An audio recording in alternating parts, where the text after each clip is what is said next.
கருத்துக்களை எடுத்து முன்வைத்தோம். முதல்வரின் கவனத்திற்கு முன்வைத்தோம். மாண்புமிகு முதல்வர் அவர்கள் தலைமை உரை ஆற்றினார். தமிழ்நாடு அரசு முன்னெடுத்துள்ள பல்வேறு முயற்சிகள் குறித்தும்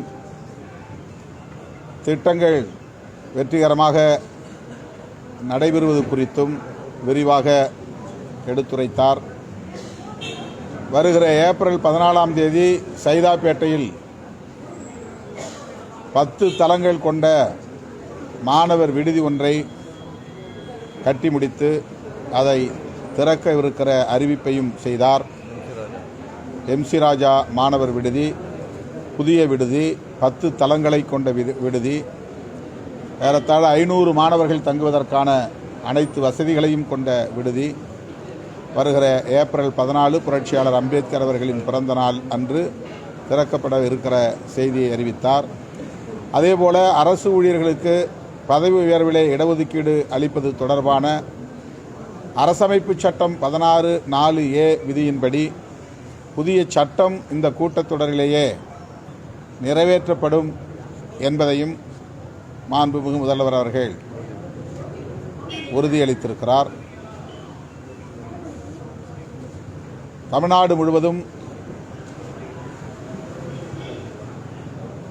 தலித் மக்களுக்கு எதிராக இழைக்கப்படுகிற வன்கொடுமைகளில் பாதிக்கப்படுகிற மக்கள் மீதே வழக்கு பதிவு செய்யும் போக்கு தொடர்கிறது. அதில் அதிகாரிகள் செயல்படும் போக்கு என்பது கவலை அளிப்பதாக இருக்கிறது என்பதை விடுதலை சிறுத்தைகள் கட்சியின் சார்பிலே சுட்டிக்காட்டி மாண்புமிகு முதல்வரின் கவனத்திற்கு அதை கொண்டு சென்றிருக்கிறோம். அதேபோல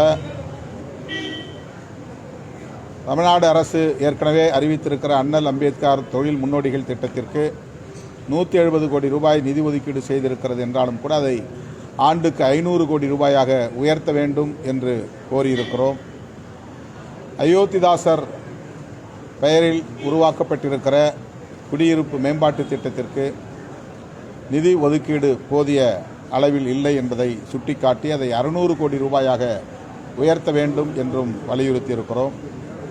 இவையன்றி கேரள பல்கலைக்கழகத்தில் இளங்கோஅடிகள் இருக்கை அமைப்பதற்கு ஏற்கனவே மாண்புமிகு முதல்வர் அவர்கள் தமிழ்நாடு அரசின் சார்பிலே 1 கோடி ரூபாய் ஒதுக்கீடு செய்திருக்கிறார். அந்த நிதி போதாது என்கிற சூழலில் 2.5 கோடி ரூபாயாக உயர்த்த வேண்டும் என்று கோரிக்கை மனு ஒன்றையும் வழங்கியிருக்கிறோம்.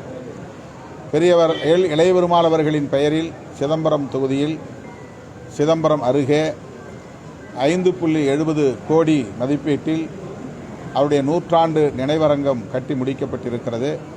அது தொடர்பாக இன்றைக்கு LEP அவர்களின் குடும்பத்தை சார்ந்த அனைவரும் நேரிலே வந்து மாண்புமிகு முதல்வர் அவர்களை சந்தித்து நன்றி கூறியிருக்கிறார்கள். விரைவில் அந்த நினைவு மண்டபம் முதல்வர் அவர்களின் தலைமையில் திறக்கப்படும் என்று நம்புகிறோம்.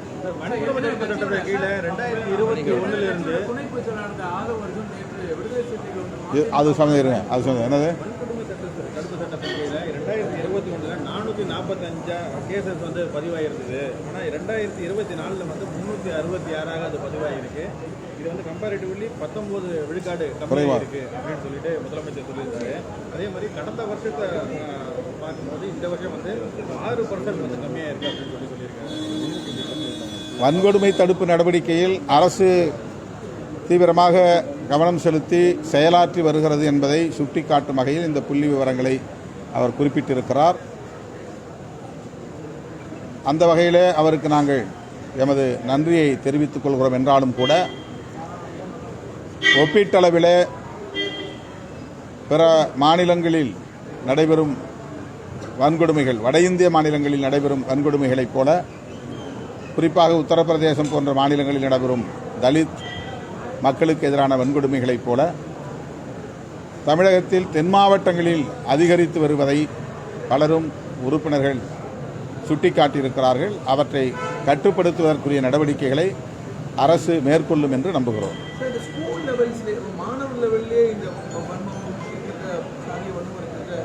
அது தொடர்பாக ஏற்கனவே நியமிக்கப்பட்ட நீதியரசர் சந்துரு அவர்களின் தலைமையிலான குழுவின் அறிக்கை தமிழக அரசுக்கு ஒப்படைக்கப்பட்டிருக்கிற நிலையில் அந்த அறிக்கையை நடைமுறைப்படுத்துவதற்கு அரசு உரிய நடவடிக்கைகளை மேற்கொள்ள வேண்டும் என்றும் கோரிக்கை விடுத்திருக்கிறோம். வேங்கைவயல் விவகாரத்தில் தமிழக அரசு சரியான அணுகுமுறையோடு இந்த விசாரணை போயிட்டு இருக்கு அப்படின்றத பார்க்குறீங்களா? இந்த இதில் அதை பற்றி ஏதாவது டிஸ்கஷன்? ஏற்கனவே இது குறித்து நாங்கள் விரிவாக முதல்வர் அவர்களிடத்திலும் தலைமை செயலாளர்களிடத்திலும் பேசியிருக்கிறோம். எங்களுடைய அதிருப்தியை நாங்கள் வெளிப்படுத்தியிருக்கிறோம். அது தொடர்பாக சிபிஐ விசாரணை கேட்டு நாங்கள் மனு கொடுத்திருக்கிறோம். தமிழக அரசு சிபிசிஐடி